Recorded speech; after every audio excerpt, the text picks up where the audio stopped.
नमस्कार दर्शकों, विश्व आज बदलते भारत की तस्वीर देख रहा है।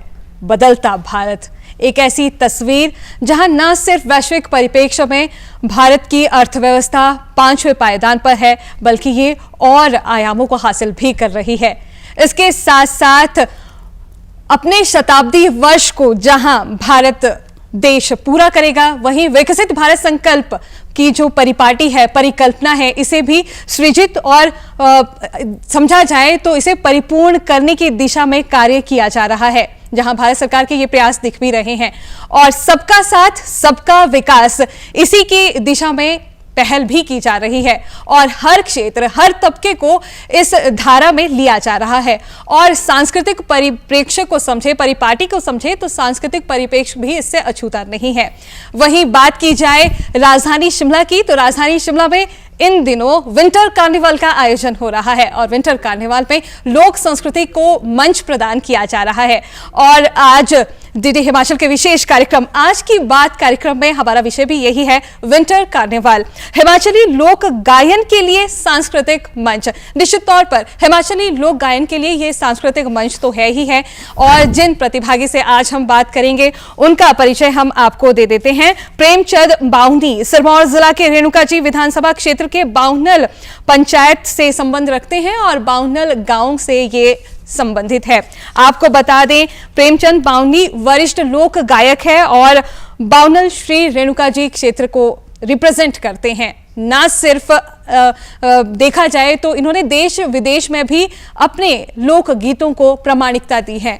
प्रेमचंद जी, कार्यक्रम में आपका बहुत बहुत स्वागत है। नमस्कार मैडम जी। सबसे पहले तो आपको यही बताना चाहेंगे, जहां आज विंटर कार्निवाल में आपकी प्रस्तुति रही और लगभग 3 गीतों, लोक गीतों को आपने गाया और 3 गीतों को बहुत पसंद भी किया गया है। तो सबसे पहले तो यही कि आपको किस तरीके का ये अनुभव रहा और किस तरीके से इस सारी परिपाटी को समझते हैं। आज जो शिमला में रिज मैदान पर कार्यक्रम प्रस्तुत किया गया, ये कार्यक्रम सांस्कृतिक कला मंच बाहुनल की ओर से किया गया और उसमें मैं मुख्य कलाकार हूँ अपने दल का जी। तो जो हमने पहली प्रस्तुति जी वहाँ दी जी। हम रेणुका बंधना से प्रस्तुत करते हैं जी। क्योंकि हमारी रेणुका एक हिमाचल प्रदेश में एक बहुत पवित्र स्थान है जी। तो मैं सुना दूं इस गीत को। बिल्कुल। ओ दी झील मां रेणुकारी उबा तू पेरा बेटीला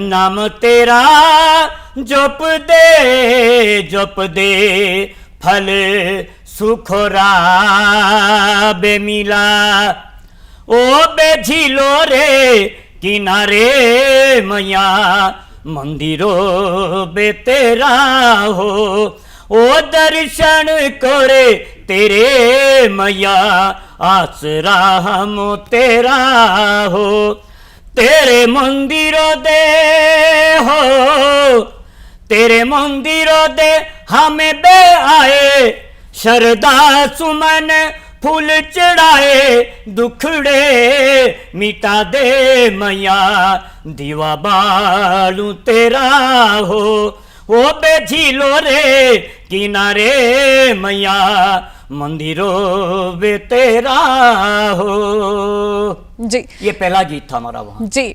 तो दर्शकों, देखा आपने किस तरह की जो मिठास है वो लोक गीतों में है, और ये मिठास जब लोक गायक जो प्रसिद्धि लिए बैठे हैं और लगभग 6 से 7 पीढ़ियां इसी कार्य में कार्य कर रही हैं और अब ये इनकी 8वीं पीढ़ी के तौर पर ये कार्य कर रहे हैं। इसी परिपाटी में भी समझना चाहेंगे पारिवारिक परिप्रेक्ष्य में, जहां आपकी लगभग 6 से 7 पीढ़ियों में लोक गायन का मंच मिला है और ये भी समझ में आ रहा है कि किस तरीके से संजो कर रखा है, जहां आप इतनी खूबसूरती से और इतनी मार्मिकता से इन गीतों को गा रहे हैं कि सहज ही हम इनके साथ आत्मसात हो रहे हैं। तो इन अनुभवों को भी जानना चाहेंगे, पारिवारिक परिप्रेक्ष्य को जानना चाहेंगे। हमारे बुजुर्ग जो थे 6-7 पीढ़ियों से लोक संगीत से जुड़े हैं और हमें भी बचपन से शौक था लोकगीतों का।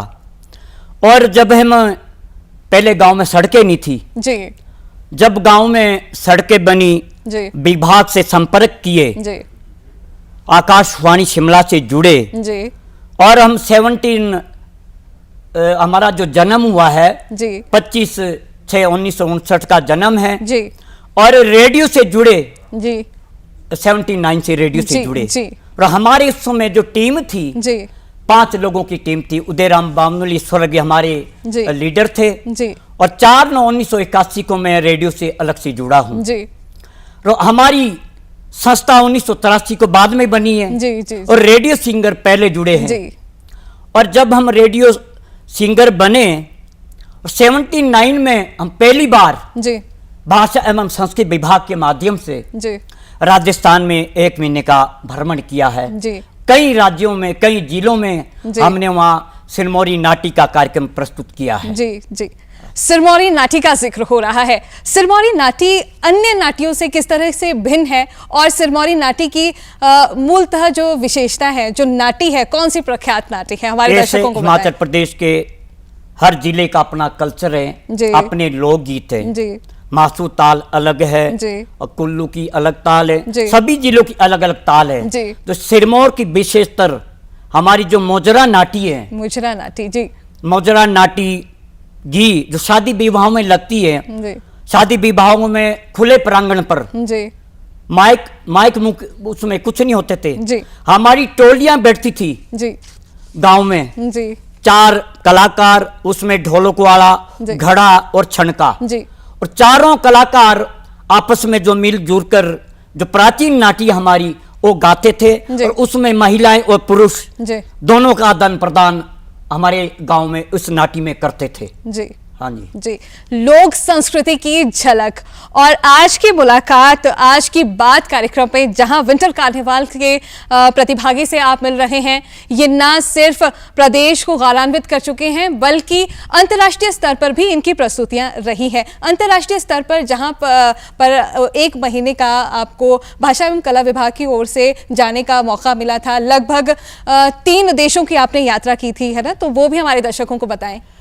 हमें भाषा एवं संस्कृति विभाग के माध्यम से जो हमारा सांस्कृतिक कला मंच बावनल जी कई बार जिला और प्रदेश में प्रथम स्थान प्राप्त किया है। जी भाषा एवं संस्कृति विभाग के माध्यम से जी 1999 में जी ICCR दिल्ली के माध्यम से उन्होंने एक संपर्क किया जी। और हम 1 महीने का भ्रमण जी। 1999 में यूजिक्टन हंगरी में 1 महीने का कार्यक्रम प्रस्तुत किया जी और वहाँ प्राचीन लोक संगीत, लोक नृत्य, वाद्य यंत्र और प्राचीन कला को वहाँ दर्शाया गया। जी वहाँ हिमाचल प्रदेश का नाम और जी। देश का नाम जी। पूरे हिंदुस्तान में, पूरे विश्व में जी। प्रसिद्ध किया है जी। हमारे कलाकारों ने। जी प्राचीन कला का जिक्र हो रहा है, प्राचीन लोकगीत को भी जरूर सुनेंगे, लेकिन यहाँ पे ये बताना बेहद जरूरी हो जाता है कि भारत सरकार की ओर से जो प्रयास किए जा रहे हैं, न सिर्फ लोक गायक बल्कि लोक संस्कृति के धरोहर को संरक्षित करने की दिशा में ये प्रयास अविस्मरणीय हैं। और निश्चित तौर पर इसके जो प्रयास, अथक प्रयास है, वो देख भी रहे हैं, जहाँ लोक गायक अपनी इस कला से आज भी लोगों को एक तरीके से देखा जाए तो आत्मसात मंत्र मुग्ध कर रहे हैं, जिसका उदाहरण विंटर कार्निवाल में देखने को मिल ही रहा है।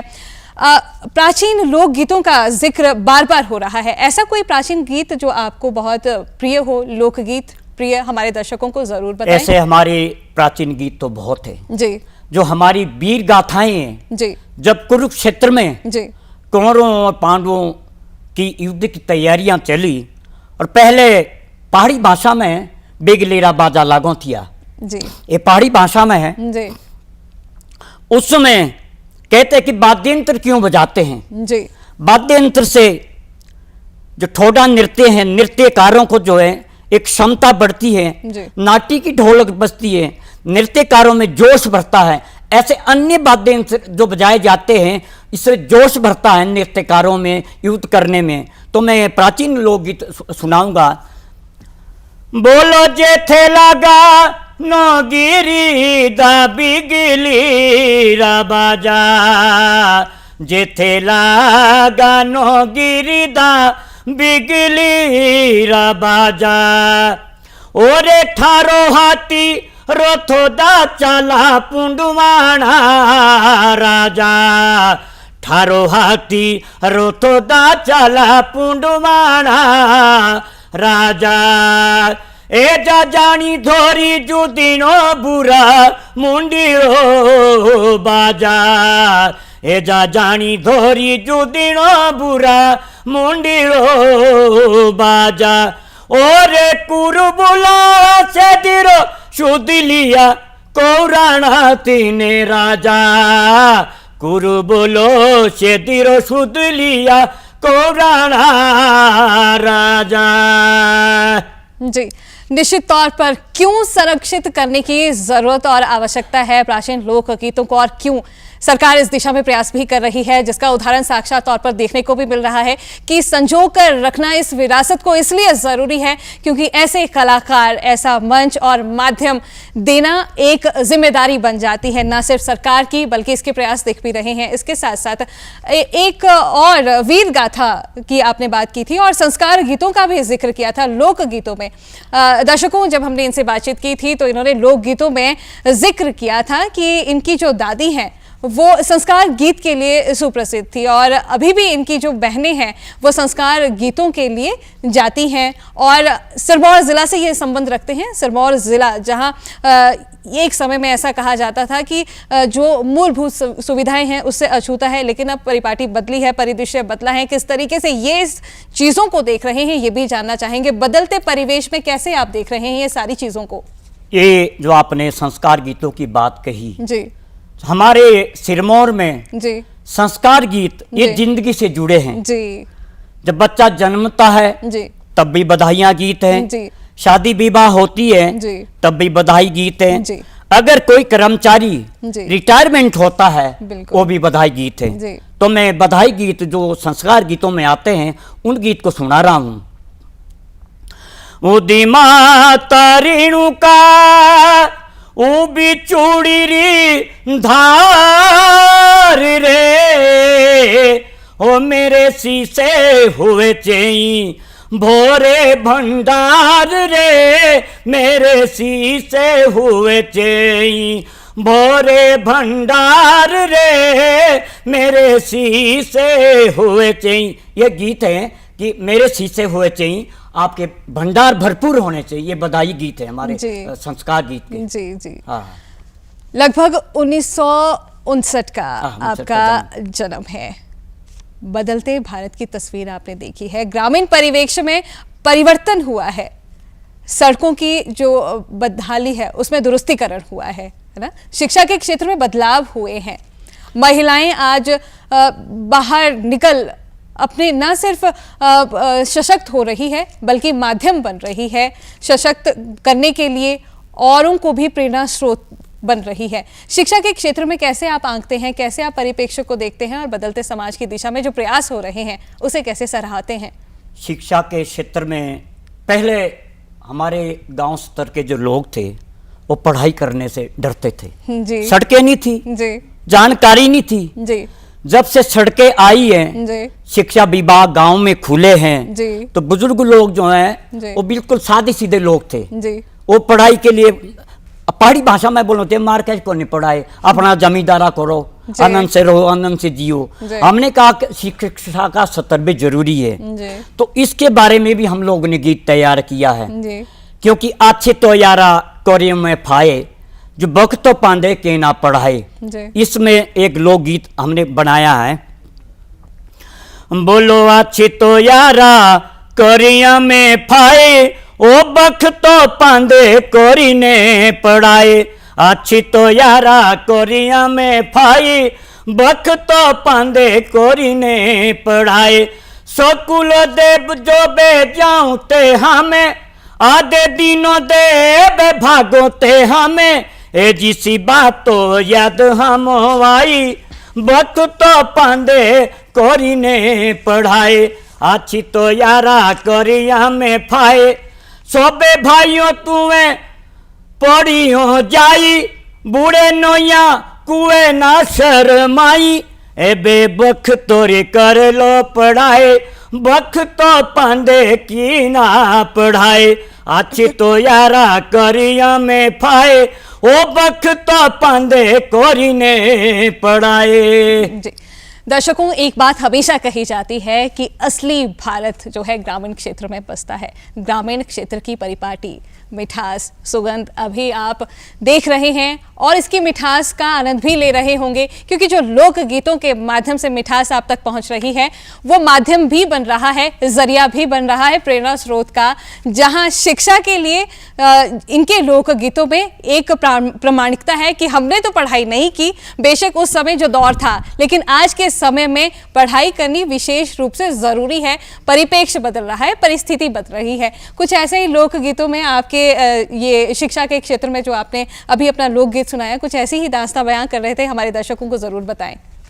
ये जो पहले हमने गीत गाया शिक्षा के क्षेत्र में जी, लोग डरते थे जी, कि पढ़ाई नहीं करनी, जी, और जैसे जागृति आई गांव में, जी, बुद्धिजीवी लोग, वहाँ अधिकारी लोग हमारे गांव में आए कि पढ़ाई जरूरी है, जी, तो आज की डेट में पढ़ाई जरूरी है।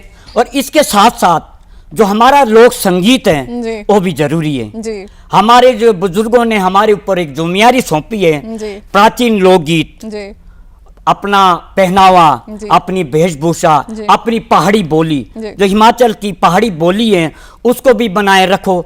हमारा जो खान पान है, जी, प्राचीन जो हमारे खाने बनते हैं गांव में, वो भी बनाए रखो। जी, तो मेरा जी, युवा पीढ़ी से एक सुझाव है, जी, अपने कल्चर को बनाए रखो, जी, अपने पहनावों के ऊपर झिझक ना करें। जी, जी, राष्ट्रीय अंतर्राष्ट्रीय मंच से हमें मिल रहे हैं, जी, अपना पहनावा पहने, हम स्टार कलाकार बन के मंच पर न आए, ताकि अपना पहनावा बनाए रखो। जी, इसमें हमारी एक बहुत भलाई है। जी, आपका सुझाव पहुंच गया ना सिर्फ युवाओं के लिए बल्कि हर पीढ़ी के लिए, जिनकी ये जिम्मेदारी बन जाती है कि इसे संजोना क्यों जरूरी है। आपके माध्यम से ये विचार और ये सुझाव भी मिल गए हैं। जी हाँ, इस सुझाव में जहाँ ये सामने तौर पर मिल रहा है कि जड़ों को संरक्षित करना बहुत ज़रूरी है। युवा शर्मिंदगी ना महसूस करें अपने पहनावे से, जो उनके लोक गायकी में, लोक गीतों में और उनकी ज़मीनी स्तर पर है। अपने लोकगीतों से प्यार करें, अपनी सांस्कृतिक विरासत से प्यार करें, और ये प्यार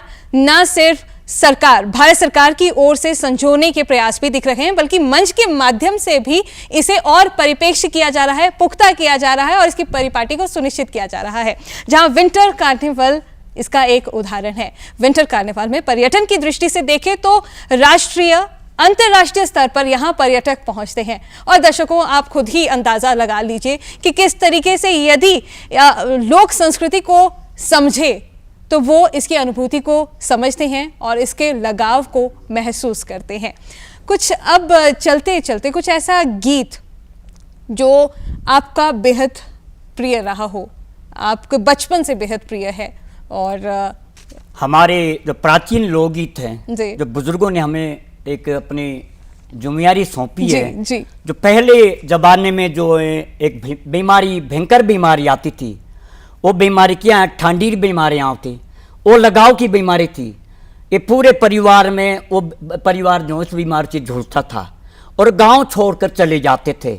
तो ये गीत हैं, ओरे उदी पाउटेरी बेदून उबी गाणी राजेरी बे नोइना, उदी पाउटेरी दून उबी गाणी राजेरी बे नोइना, ओरे मारे सुंबड़ा नूनो, ओरे मारे सुंबड़ा नूनो, हाटो के जाना भाटू काला रूप सिंगा, मारे हाथी ने नूनो, हाटो के जाना भाटू का रूप सिंगा। कि नमक खत्म हो रहा था। अच्छा सर, तो उस व्यक्ति के लिए कहा कि आप नमक ले आओ। जी, तो उसने बोला मैं नहीं जाऊंगा, वहां बीमारी लग रही है, अगर मैं जाऊंगा, अगर बीमारी से मैं बीमार हो जाऊंगा तो मुझे बचाएगा कौन। जी, तो उसमें उन्होंने बोला, ओरे उबी ठुंडूरी बेखांडी, ओरे उबी ठुंडूरी बेखांडी,